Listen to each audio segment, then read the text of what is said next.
మరొక ఉత్తరాన్ని చూద్దాం గురుగారు. నరేష్ గారు ఈ ఉత్తరాన్ని రాస్తున్నారు. పురాణాలను దానం చేస్తే గొప్ప విద్యావేత్తలు అవుతారంటారు, నిజమేనా? పురా అపినవం పురాణం.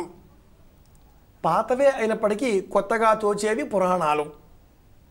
నవనవోన్మేషశాలిని ప్రతిభాధీమతామపి. అంతటి జ్ఞానాన్ని, పాండిత్యాన్ని, విద్యను మనకు తెలియజేసేవి మన పురాణాలు. సమస్తం పురాణాలలో ఉన్నాయి. ఈనాటి కాలంలో ప్రపంచంలో ఎన్ని నూతనమైన విషయాలను ఆవిష్కరిస్తున్నారో, కనుక్కుంటున్నారో, తెలుసుకున్నాం అని మురిసిపోతున్నారో, ఇవన్నీ కూడా మన పురాణాలలో ఉన్నాయి. ప్రాచీనులు శ్లోక రూపంలో సమస్తమైన శాస్త్ర విషయాలను, విజ్ఞాన విశేషాంశాలను అందించారు. కథల రూపంలో తెలియజేశారు. ఈ పురాణాలను మరొకరికి దానంగా ఇవ్వడం అంటే, నేను చదివాను, ఆకలింపు చేసుకున్నాను, అవగతమైంది, అర్థం చేసుకుని ప్రవర్తిస్తున్నాను, మీరు కూడా అర్థం చేసుకోండి అన్న ఉద్దేశ్యంతో అందించడమే పురాణాలను దానంగా ఇవ్వడం అంటే. ప్రత్యేకించి అష్టమి నాడు శివపురాణం దానంగా ఇస్తే ఐశ్వర్యం లభిస్తుంది. ఏకాదశి నాడు విష్ణు పురాణాన్ని దానంగా ఇచ్చిన పక్షంలో కైవల్యం లభిస్తుంది. పాడ్యమి నాడు అగ్ని పురాణాన్ని చదవాలి, దానంగా ఇవ్వాలి. అలాగే తదియ తిథి నాడు దేవీ భాగవతాన్ని దానంగా ఇవ్వాలి. అలాగే పౌర్ణిమ నాడు అన్ని పురాణాలను యథాశక్తిగా దానంగా ఇవ్వగలిగితే అఖండమైనటువంటి విజ్ఞానం లభిస్తుంది.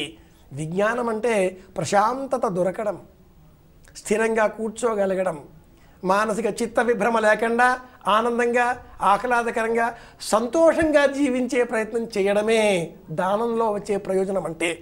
నకర్మణాన ప్రజాథనేన త్యాగే నైగే అమృతత్వమానసు.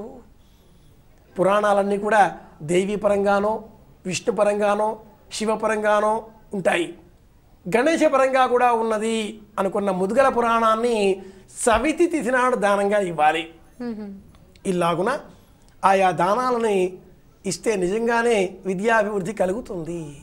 అందుకనే చిన్నారి బాలబాలికలు చదువుకోవడం కోసం అక్షరాభ్యాసం అంటూ ప్రారంభం చేస్తారు. ఓ నామః శివాయ సిద్ధన్నమః అని వ్రాసిన రోజున పుస్తకాలను దానంగా ఇవ్వాలి, పలకలు దానంగా ఇవ్వాలి అన్న ఆచారాన్ని సంప్రదాయం ఇందుకోసమే ఏర్పాటు చేసింది.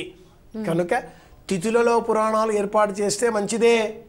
కుదరని పక్షంలో ప్రత్యేకంగా వచ్చేటటువంటి పండుగలు, పర్వదినాలు, పబ్బాలు ఇలాంటి రోజున ఆ పుస్తకాన్ని చదివేటటువంటి వారికే ఆ పుస్తకాన్ని ఇవ్వాలి. ఎవరికో, దొరికిన వాడికో, కనిపించిన వాడికో ఇస్తే ఏ లాభం? అంధేందూదయముల్ మహాభద్రశంఖారావముల్ నపుంసక వధూకాంక్షల్ కృతజ్ఞావళి బంధుత్వంబులు ఇలాంటివి అంటాడు పోతనామాచుల వారు. విష్ణుభక్తి అనేటువంటి వారి జీవితాలన్నీ కూడా.